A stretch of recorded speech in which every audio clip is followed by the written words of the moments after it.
नमस्कार मंडळी, मराठी बातमी यूट्यूब चॅनलवर तुमचं पुन्हा एकदा खूप खूप स्वागत आहे। नवीन बातमी सोबत एक नवीन व्हिडिओ घेऊन आलेले आहे।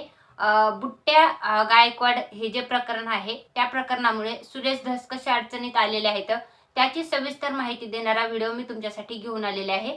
तर आज आपण पाहणार आहोत बीड जिल्ह्याचे जे सरपंच संतोष देशमुख हत्या प्रकरण जे 9 डिसेंबर 2024 रोजी घडलं आणि त्यानंतर राज्यामध्ये नव्हे तर देशभरामध्ये सुरेश धस नावाच्या आमदाराची जी आहे तर ती सर्वत्र चर्चा झाली।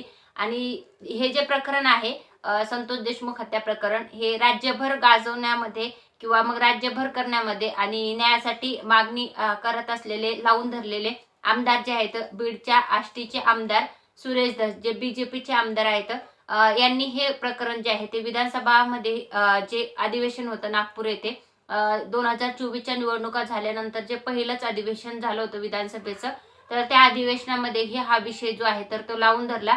आणि जे आरोपी आहेत त्यांना पकडण्यासाठी किंवा हे जे प्रकरण झालेलं आहे याच्यामध्ये न्याय मिळवून देण्यासाठी जी SIT ची स्थापना करावी किंवा CID ची स्थापना करावी, हे प्रकरण कशा प्रकारे हाताळलं जावं यासाठी सातत्याने प्रयत्न करत असलेले बीडचे आष्टीचे आमदार जे आहेत सुरेश धस यांनी प्रयत्न केलेले आहेत। आणि या प्रयत्नामुळे बऱ्याच प्रमाणात जे आहेत सर्व आरोपी जे आहेत ते पोलिसांनी पकडण्यात यश आलेलं आहे। याच्यासोबतच आरोपींना मकोकाही लावण्यात आलेला आहे। तर याच आमदार सुरेश धस यांच्यावर बुट्ट्या गायकवाड हत्या प्रकरण जे झालेलं आहे 11 वर्षापूर्वी, त्या प्रकरणामुळे जे आहे तर ते पुन्हा आता वादामध्ये सापडलेले आपल्याला पाहता येत आहे। तर सुरेश धस हे नेते जे आहेत बीडचे BJPचे आमदार आहेत जे आपले देवेंद्र फडणवीस आहेत त्याच्या पक्षाचे। तर संतोष देशमुख हत्या प्रकरणानंतर त्यांना न्याय देण्याच्या भूमिकेमध्ये सुरेश धस यांनी प्रत्येक जिल्ह्यामध्ये जे मोर्चे आयोजित केले होते त्या मोर्चामध्येही सहभाग घेतला होता। सामाजिक राजकीय आणि जे देशमुख कुटुंबियांना जे आहेत न्याय मिळवून देण्यासाठी सगळ्यांनी प्रयत्न केले होते, याच्यामध्ये सुरेश धस अग्रेसर होते। त्यानंतर राज्यभर झालेल्या मोर्चामध्ये जे आहे सुरेश धसांनी जे आहे तर आरोपींना कठोरात कठोर शासन करावं आणि याची सखोल चौकशी व्हावी यासाठी मागणी केलेली आहे सरकारकडे। याच्यासोबतच सुरेश धस यांनी देशमुख कुटुंबियांनाही जो आहे तर ते नेहमीच सपोर्ट केलेला आहे या प्रकरणामध्ये न्यायासाठी।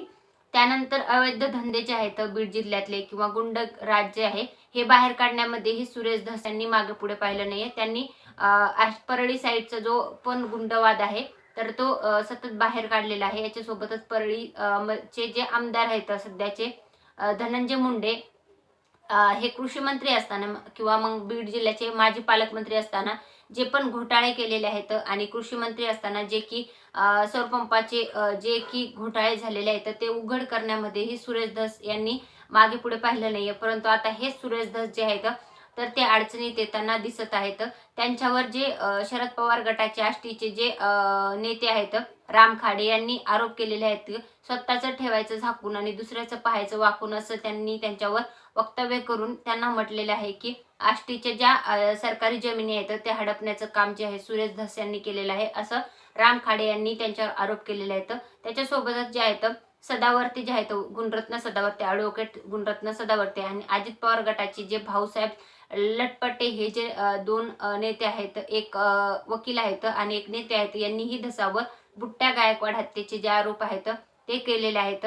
धसांवर जे आहेत हे आरोप होत असताना आता धसांची याच्यावर काय प्रतिक्रिया आहे तर ते पाहणं महत्त्वाचं ठरणार आहे। परंतु जेव्हा धनंजय मुंडे यांना राजीनाम्याची मागणी होत असताना राज्यभर, तर धनंजय मुंडे यांनी माझा राजीनामा महत्त्वाचा आहे की आरोपींना पकडून कठोरात कठोर शासन देणं आणि देशमुख कुटुंबाला न्याय देणं महत्त्वाचं आहे, असा प्रश्न जे आहे ते उलट पत्रकारांनाच विचारलेला आहे।